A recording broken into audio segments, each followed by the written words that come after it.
자, 하이 손차시고 대단원 E, 중단원 D, 수단원 D. 오늘 배울 내용은 지난 시간에 우리는 1920년대에 있었던 문화 통치를 배웠습니다. 그래서 일본이 이름뿐인 문화 통치, 우리한테 잘해준 척 했는데 실상은 하나도 안 그랬다라는 그런 통치를 배웠는데, 오늘은 그럼 1920년대 우리는 어떻게 독립운동했나를 배워보도록 할게요. 우리 대한민국 민족은, 우리 한민족은 어떤 독립운동을 했는지 한번 보도록 하겠습니다. 그래서 여기 안에 국내가 들어가야지. 오늘은 1920년대 국내 한반도 안에서는 어떻게 우리가 독립운동했는지를 보도록 하겠습니다. 교과서 57페이지부터. 자, 오늘 뭘 배울 거냐면 첫 번째 학습 목표는 당시에 1920년대 때 우리나라 독립운동이 분화돼요.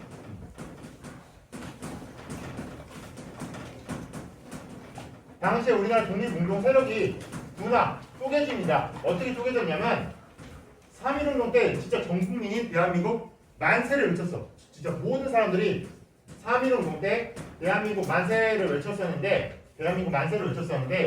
3.1운동이 끝나고 나서 이 대한민국 만세를 외쳤던 전 국민이 두 세력으로 분화됩니다. 첫 번째 세력은 민족주의 세력이었습니다. 민족주의 계열.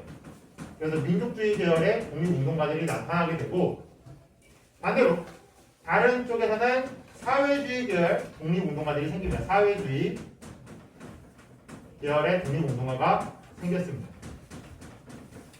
그래서 민족주의자와 사회주의자로 나뉘었는데, 오늘 뭘 배울 거냐?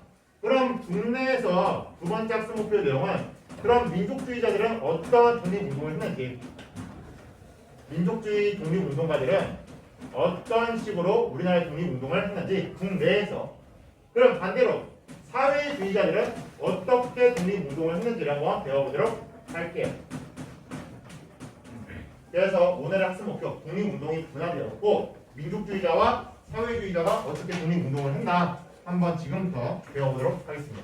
근데 배우기 전에 사회주의가 뭐야? 알아하면 다들 알쏭달쏭하지. 사회주의가 뭐지? 라고 할 수 있는데, 민족주의는 또 뭐지? 그러면은 민족 뭐지? 좀 약간 여러분 알쏭달쏭한 개념들이죠. 그래서 이거는 정말 시험 과도 상관없고 수업 과도 상관이 없는데, 그래도 중학생이라면은 상식적으로 좀 약간 사회주의가 뭔지 민족주의가 뭔지는 알아야겠다 라고 해서 잠깐 진짜 짧게 준비를 했거든. 선생님이 어제 이걸 다른 반 수업을 했어. 그랬더니 다 죽으려 하더라고. 왜냐면 좀 많이 어려웠나 봐. 그래서 선생님이 깊이 반성을 하고 이거를 최대한 간단하게 다시 얘기를 해야겠다 해서 어제 좀 많이 깊이 반성을 했는데, 정말 여러분 선생님 원래 이거 가르치지 말까, 너무 어려운가 해서 가르치지 말까 했는데 안 가르치기에는 너무 그냥 상식이야. 그래서 상식적으로 그냥 상식 수업 듣는다고 생각하시면 돼요. 자, 한번 선생님 문제 내볼게. 대한민국은 민주주의 공화국입니다. 우리는 민주주의지. 자, 그럼 문제 내볼게. 우리는 그래서 국민에게 주권이 있어. 우리의 주권은 국민에 있고 국민으로부터 모든 권력이 나옵니다. 민주주의예요. 그럼 민주주의의 반대는 뭘까요? 공산주의. 그렇지, 공산주의. 우리는 다 공산주의로 알고 있는데, 자, 그럼 공산주의 하면 떠오르는 나라 어디 있어? 북한, 중국, 러시아, 이런 나라 떠오르지. 자, 북한 공산주의 대표 맞습니다. 그럼 생각해보자. 북한의 정신 명칭은 뭐일까? 조선민주주의 인민공화국. 걔네 조선 민주주의 인민공화국. 근데 걔네 공산주의거든. 그럼 이 말은 뭐냐? 민주주의 반대가 공산주의가 아니야. 맞아. 아니야. 얘네 민주주의야. 근데 솔직히 말로만 민주주의 아니지. 민주주의의 반대는 뭐냐? 북한이 지금 민주주의 국가야? 아니면은 뭔 국가야? 정치적으로 지금 김정은이 뭐하고 있지? 혼자 다 통치하고 있지. 그걸 두 글자로 뭐라 하게? 지도자가 다 통치하는 거. 독재. 맞아. 북한은 독재 국가입니다. 민주주의의 반대는 독재야. 봐봐. 이거 우리나라는 지금 여러분 국회의원 투표하러 가면은 후보가 몇 명이야? 여러 명. 그치, 최소한 2명 이상이야. 여러 명이야. 당마다 후보로 만나. 무소속도 있어. 북한의 국회의원 선거도 몇 명이거든. 자, 정말 웃긴다. 포스터 볼게. 모두 다 찬성 투표하자라고 되어 있어. 포스터에. 이게 뭔 말이야? 라고 할 수 있잖아. 북한은 당이 하나야. 그래서 후보도 한 명이야. 그래서 투표소에 가잖아. 여러분 투표하러 이제 나중에 갈 텐데 투표하러 가면은 이렇게 투표지를 받아. 그럼 우리나라 같은 경우에는 투표지를 받으면 어디에 들어가지? 네, 투표함, 기표소. 기표소에 들어가면 도장이 있어. 도장으로 딱 찍고 잘 접어서 내 거를 안 보이게 싹 넣어. 우리는 비밀 투표라고 있지. 비밀 투표, 직접 투표를 하고 있는데 북한도 어떻게 하냐? 얘네는 말로는 우리 민주주의니까 민주주의의 꽃이 투표다. 그러니까 얘네도 투표를 해. 근데 어떻게 하냐면은 자 동무 오시라고. 자 투표지 딱 줘. 내 투표지를 받아. 내가 이 후보를 찬성할 거면 그냥 통에다 넣으면 돼. 내가 만약 이 후보를 반대한다. 그러면 기표소에 들어가서 반대에다 도장을 찍고 투표지를 넣으면 돼. 근데 기표소에 들어가나 안 들어가나를 그 노동당 간부들이 다 지켜보고 있어. 반대한 순간 어떻게 될까? 어딘가 사라질 거야. 그러니까 북한은 99%의 투표율과 100%의 찬성률을 보이고 있는 비정상적인 독재 국가지. 그러니까 완전 국민들을 감시하는 거지. 너네 선거 똑바로 해. 반대한 순간 죽어. 그리고 반대한다 해도 조작을 하는 거지. 북한. 완전히 이건 독재 국가지. 그래서 국민으로부터 주권 있는 게 아니라 그 김일성, 김정일,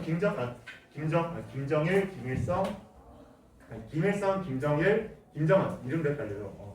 그 3부자한테 모든 권한이 있는 비정상적인 독재 국가가 바로 북한인데 그럼 도대체 공산주의는 뭘까? 지금 오늘 배울 사회주의인데 사회주의는 뭐고 민족주의는 뭐고 그리고 우리나라에 현재 자본주의고 자유주의도 있는데 과연 이 개념들이 뭔지 정말 짧게 배경만 알려주도록 할게. 정말 짧게 그냥 이런 거구나 라고 듣고 넘어가시면 되는데 여러분 좀만 기운내서 한번 들어보세요. 상식으로 알아두시면 좋아요. 자 우선 자유주의부터 알아볼게요. 자유주의 다들 자유가 있지. 자 자유주의는 이러한 시대 때문에 태어났어. 딱 보면은 얘가 누구냐면은 유럽의 프랑스의 루이 14세야. 맞아. 루이 14세. 너네 세계사 시간에 절대왕정 배웠지? 네. 왕이 모든 걸 가지고 있던 시대. 그래서 왕한테 모든 권한이 있었어. 가장 그 권한을 누리던 사람이 프랑스 루이 14세야. 여기는 프랑스의 무슨 궁전이게? 멋있는 궁전. 맞아, 멋있어. 선생님 가본 적은 없는데 프랑스 하면은 가장 유명한 궁전이 맞아, 베르사유 궁전. 베르사유 궁전인데 참고로 이 베르사유 궁전에 화장실이 없다는 사실. 네? 그럼 어떻어요? 그럼 어디다 쌌냐고? 여기. 정원. 쌀려고 밖으로 나가는. 맞아, 쌀려고 밖으로 나갔어야 됐어. 너네 유럽 같은 거 사극 보면 정원 같은 데 풀이 없잖아. 왜 높냐면은 왜 위로처럼 돼 있잖아. 왜냐면 거기가 화장실이어서 그래. 얘들은 건물 안에 화장실이 없으니까 정원에 나와서 이제 싸고 나와야 돼. 근데 싸고 나오고 하니까 이 정원이 항상 똥밭이야. 그래서 얘들이 만든 신발이 하이힐이야. 부위 높은 똥 밟기 싫어서 또는 장화. 지금 이제 정말 굽이 되고 있거든. 이런 식으로 하이힐이 생겨나는데 아무튼 지금은 있어요. 지금은 베르사유 궁전에 화장실이 있는데 그 당시 없었다는 점. 아무튼 이때 이러한 루이 14세 같은 왕들이 절대 왕정의 시대였어. 왕한테 모든 권한이 있는.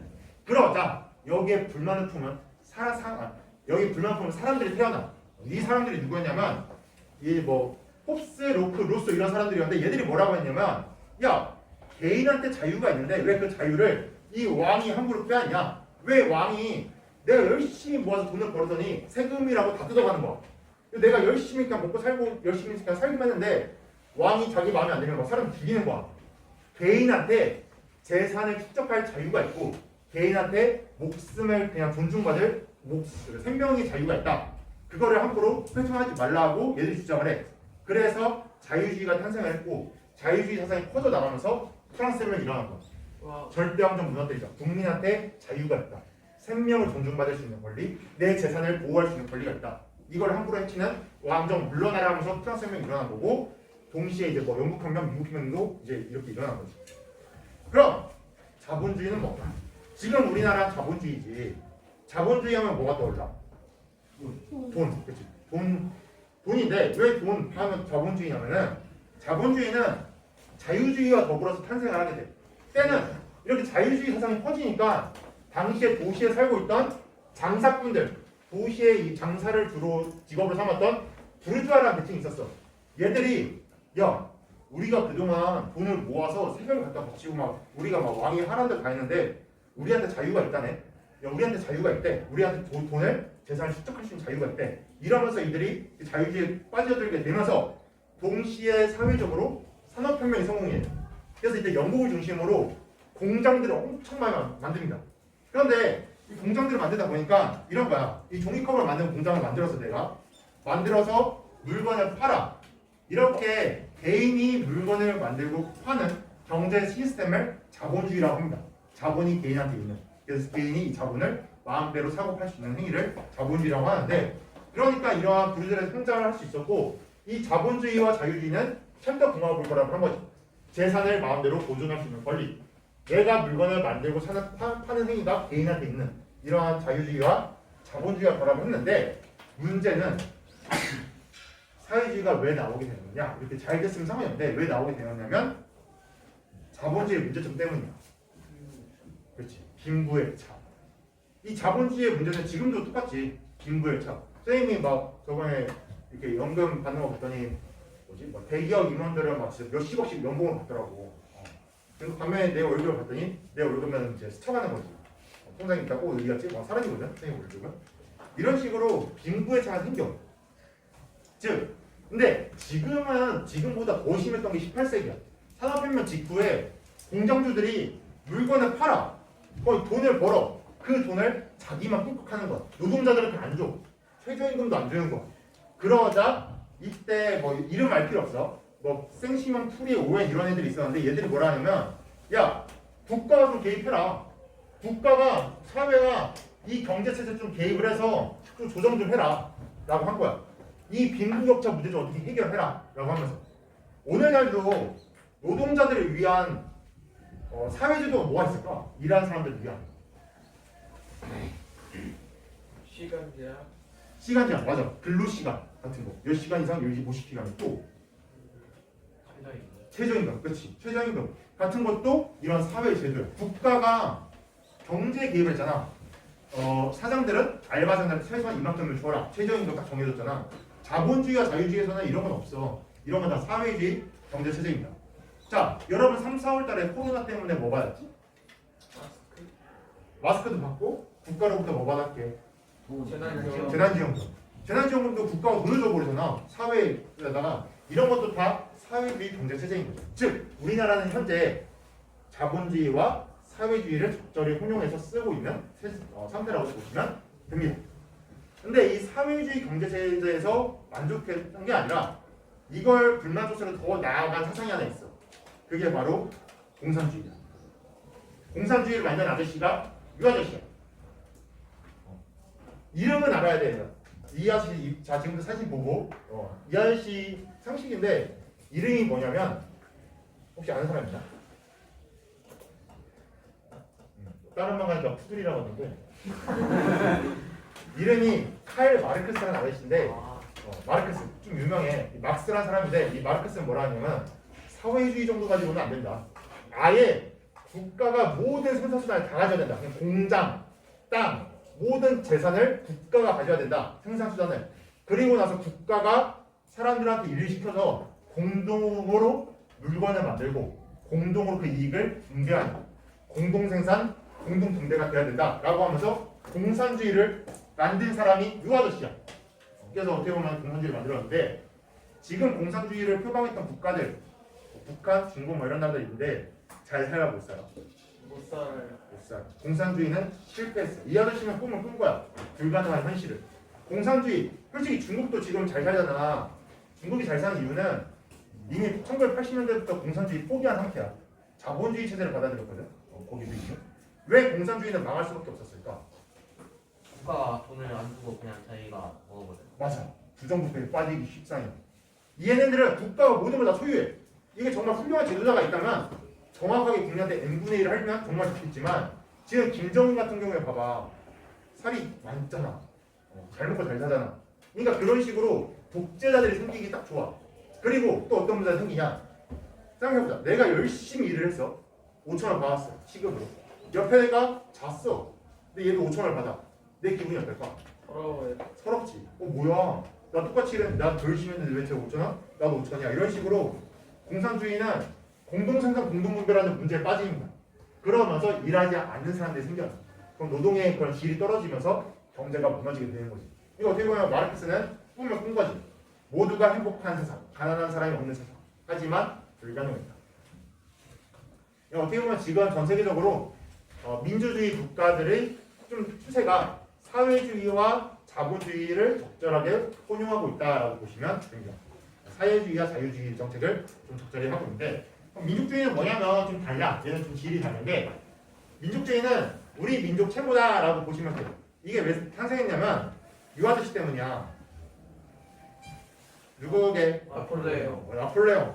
나폴레옹이 어떤 일을 했냐면 프랑스의 황제가 된 다음에 유럽을 다 쳐들어가. 스페인 쳐들어가고 막 여기 독일 쳐들어가고 이탈리아 쳐들어가고 다 쳐들어가. 이때 어떤 일이 생겼냐? 프랑스를 막아내자라고 하면서 이때 그 전에는 민족이라는 의식이 없었어.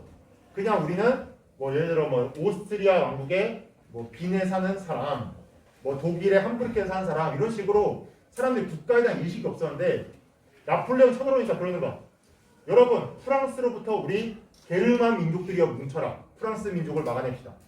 라틴족들이여 뭉쳐라. 프랑스 민족을 막아야 된다. 이런 식으로 사람들의 민족 의식이 생겨나게 돼. 유럽에서 나폴레옹 시대 때부터. 우리나라 같은 경우에는 조선시대 때부터 역사책을 쓰기 시작합니다. 우리의 역사의 첫 시작은 저 멀리 있던 고조선이었다. 그래서 나라 이름을 조선이라고 한 거예요. 저 멀리 고조선이 있다 하면서.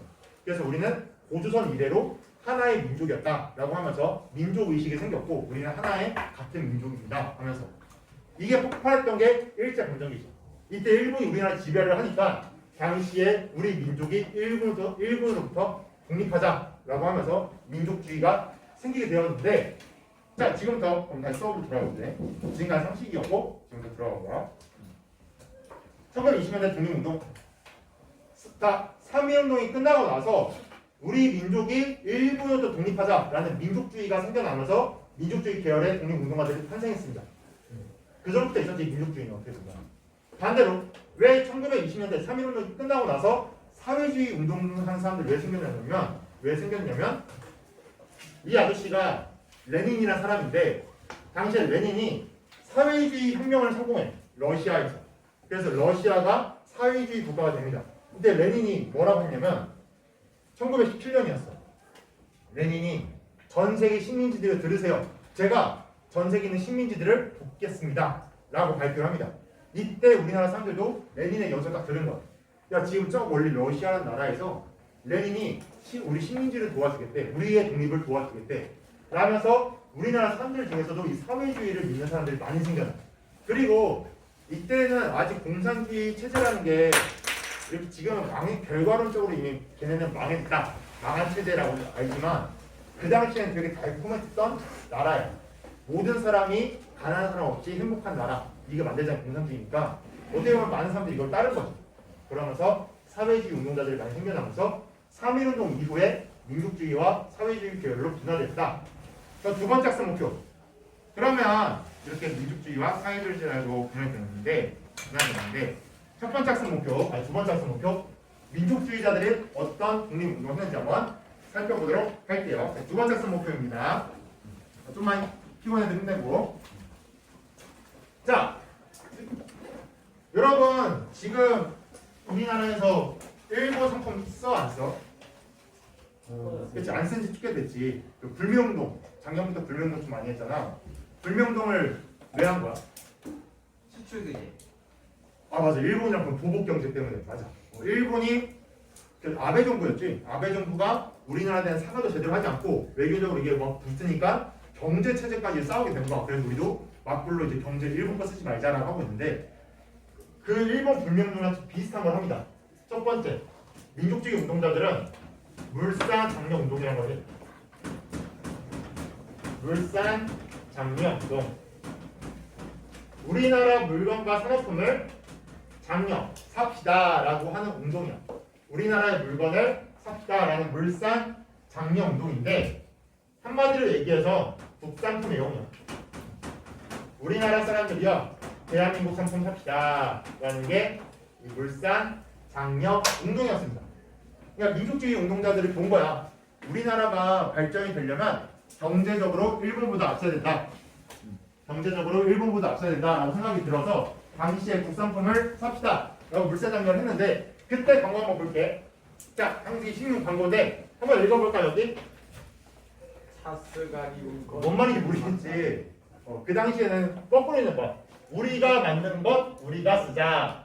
우리 손으로 만든 광목 이러면서 당시에 광목이라는 옷 회사였던 것 같은데 이 회사가 우리 제품을 삽시다.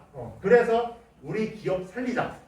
그 결과 우리 기업이 살면은 우리나라 경제가 발전된다. 라고 해서 국산품 애용 운동이 바로 이 물산 장려 운동이었는데 또 다른 거 조선물산을 먹고 입고 쓰자. 조선물산은 팔고 사자라고 하면서 지금의 불륜운동처럼 우리나라 물건 우리가 써서 우리나라 경제를 발전시킵시다 라고 했던 게 물산 장려 운동입니다. 그리고 하지만 안타깝게도 이때 일제가 이걸 방해를 해. 그래서 물산 장려 운동을 주도한 사람을 체포하거나 또는 이때 우리나라 물건값이 생각해보자. 컵이 그럼 우리나라 사람들이 우리나라 종이컵을 삽시다 하고 우리나라 종이컵을 사. 그럼 물건값이 어떻게 될까? 응? 우리나라 사람들이 이 종이컵을 막 사는 거 우리나라 회사 거를. 그럼 이 물건값이 어떻게 될까? 올라가. 수요는 많은데 공급이 적게 되니까 물건값이 올라가는 거. 그러니까 이번에 마스크도 가격 엄청 올랐잖아. 그런 것처럼 물건값이 오르는 거. 그러다 보니까 사람들이 좀 약간 부담을 느끼면서 좀 실패하게 됩니다. 당시 일제 방해와 우리 물건값이 오르면서 결국은 실패를 하게 되고 한마디로 근데 중요한 거는 당시 우리의 경제를 살리자는 운동이었고 두 번째 운동은 이거야. 밀립대학 설립 운동.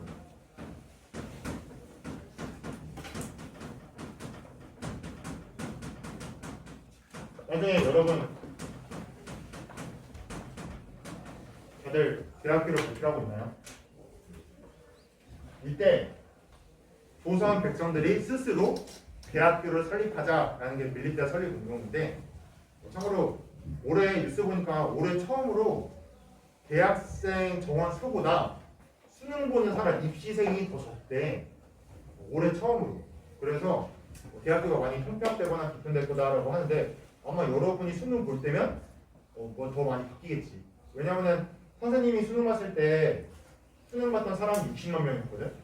지금이 45만 명이래. 15만 명이 좀 감소했어. 인구수가 줄어드니까. 그래서 여러분들이 아마 나중에 대학교 갈 때 되면 더 많이 바뀔 것 같아. 그리고 지금도 여러분 제 버거킹 가면은 주문 누가 받아? 그래서 기계가 키오스크가 받고 있지. 그런 식으로 어떻게 보면은 직업이란 것도 많이 사라진 직업이 생기고 있잖아. 반대로 그 키오스크를 관리한 사람도 생길 거야. 그러니까 여러분이 나중에 대학 갈 때 한번 잘 생각해봐. 나는 어떤 직업을 선택해야 될까라고 한번 생각해보고. 자, 중요한 거는 이거를 왜 했냐면 밀립대학을 왜 설립하자고 했냐면은 당시 일제만정기 때 일본 애들이 우리나라 사람들을 교육을 안 시킵니다. 조선인들은 그냥 초등학교만 나와라 라고 하는 거야. 그냥 초등학교 수준, 당시에 보통학교라고 하는데 그냥 초등학교 수준만 나와서 덧셈, 뺄셈, 읽기, 말하기, 쓰기 정도만 딱 시키는 거야. 그 이상을 안 시켜. 왜 조선인들을 공부를 안 시켰을까? 똑똑해지면 그렇지. 똑똑해지면 통치하기가 힘들어. 왜냐면 아는 게 힘이다 라는 게 말이 있는데 조선인들이 똑똑해지면 분명 우리가 잘못한 점들 다 찾아낼 거야. 그리고 우리가 잘못한 거를 비판하고 독립을 하려고 하겠지. 여기서 나온 사람이 생각난 사람이 설명 전태일 선생님이었는데 왜 전태일 열사가 생각나냐면 1960, 70년대에 노동자셨는데 당시에 여직원이 많은 공장에서 일을 하셨던 분인데 이때 여직원들이 정말 말도 안 되는 처우를 받는 거야. 임금도 제대로 못 받고 막 사장한테 폭언을 들어. 그러니까 전태일 열사가 사장한테 항의를 합니다. 직원들 대표로. 사장님 돈 좀 주세요. 사장님 근무 시간 좀 시켜주세요. 라고 항의를 해. 그러다 생고를 당하셨어. 근데 전태일 열사가 너무 억울하니까 그래 내가 나처럼 억울한 사람들을 위해서 일을 해야겠다 라고 해서 변호사가 되기로 결심을 하고 법을 공부하는데 깜짝 놀래. 왜 깜짝 놀랐냐면 이미 60, 70년대에 전태일 열사가 딱 법을 봤더니 우리나라에 노동법이란 게 있었고 노동법 안에는 뭐 최저임금, 근로시간, 뭐 근무시간, 휴가일수, 연가일수 막 이런 식으로 모든 복지제도가 이미 다 정해져 있던 상태인데 단 하나의 회사도 이걸 안 지키는 거야. 그러니까 노동력 막 착취하는 거야. 전태일 열사가 이때 바보회라는 거 만들어. 우리는 그동안 바보처럼 살았다. 당하기만 했다. 우리가 왜 당하고만 있냐? 라고 하면서 노동자들의 권리를 찾자 해서 바보회라는 걸 만들고 이제 반대운동을 하시 노동자 운동을 하십니다. 근데 안타깝게도 아무도 안 들어줘. 야, 노동자들이 그냥 그 돈 받고 하면 감사해야지 뭐 그래? 뭐 이런 식으로 그러니까 시선을 그렇게 호응을 못 받으시니까 이제 어쩔 수 없이 청계천 공장 앞에서 몸에 휘발유를 부으시고 분신자자를 하시거든. 내 목소리를 들어주세요 하면서. 그래서 돌아가신 분인데 정말 우리나라의 노동운동을 이끄셨던 분인데 이런 것처럼 당시 일본은 조선인은 무시해야 돼. 법 같은 거 알면 안 돼. 우리한테 반대할 수 있어. 그러니까 무시해야 돼. 라고 하면서 교육을 안 시키는 거. 그러니까 이때 수많은 사람들이 야, 우리가 돈을 모아서 대학교를 세우자.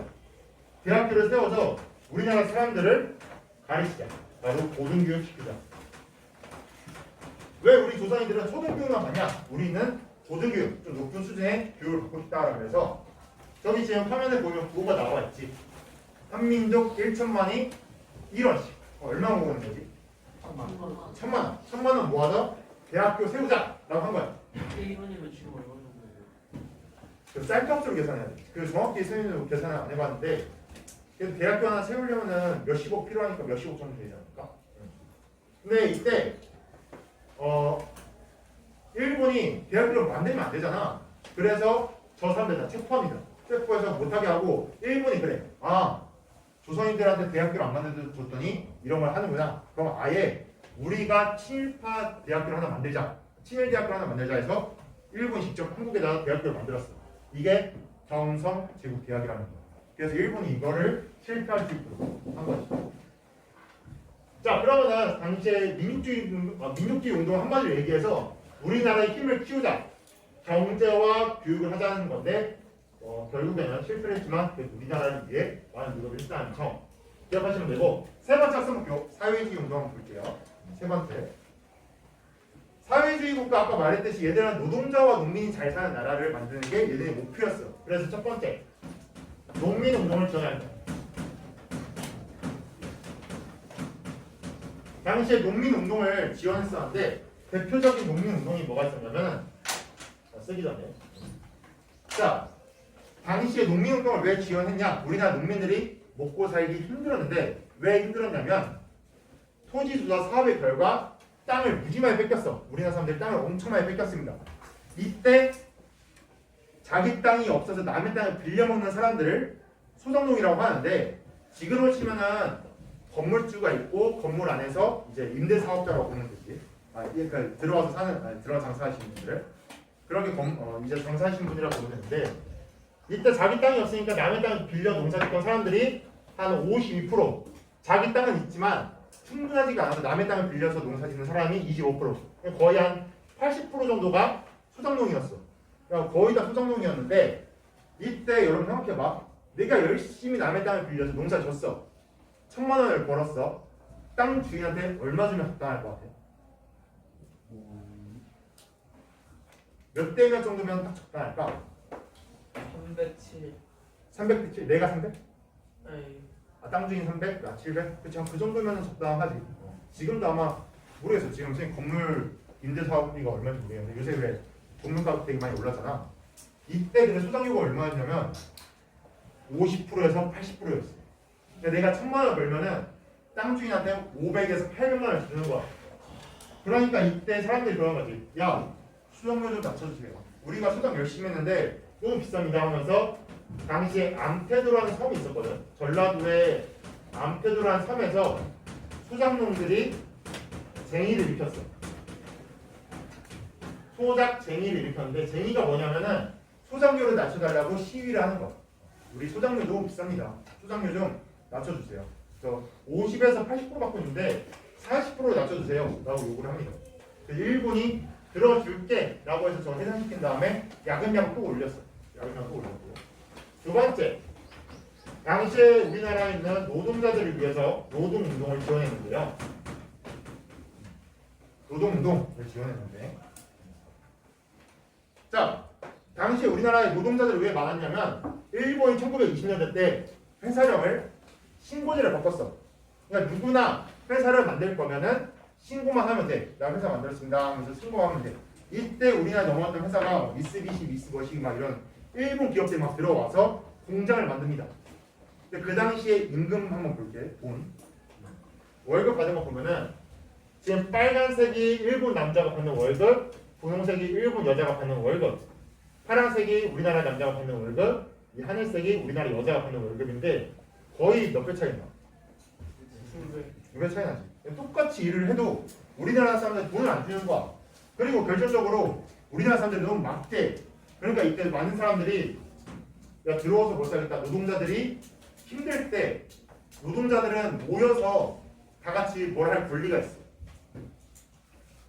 뭔가 내 요구사항이 있을 때 회사를 상대로 뭐라 할까? 노동자들이 뭘 할지? 파업. 일을 안 하고 내 요구사항을 듣는 게 파업이지. 이때 당시에 원산이라는 도시가 있었는데 거기서 모든 공장의 노동자들이 총파업을 일으켰어. 원산 총파업. 야, 왜 우리 월급 안 줘? 우리 너무 부려먹는 거 아니냐? 일제강점기 너무하다 라고 하면서 원산에서 모든 노동자들이 회사 문을 닫고 거리에 나와서 파업 시위를 한 거야. 이런 식으로 사회주의 운동자들은 농민과 노동자들이 잘 살기 위해 토닥쟁이라든지 파업이라든지 이런 걸 지원합니다. 지원하고 도와주고 이런 일을 했어요. 오늘 내용 정리를 하면은 오늘 수업은 여기까지 끝인데 정리를 하면은 1920년대 때 독립운동이 분화되었다. 민족주의자와 사회주의자. 민족주의 계열은 우리나라가 잘 살고 똑똑할 수 있도록 경제와 교육을 실천하셨고 사회주의 운동자들은 농민과 노동자를 위해 일을 했다는 점 하면서 교수검사 할게요.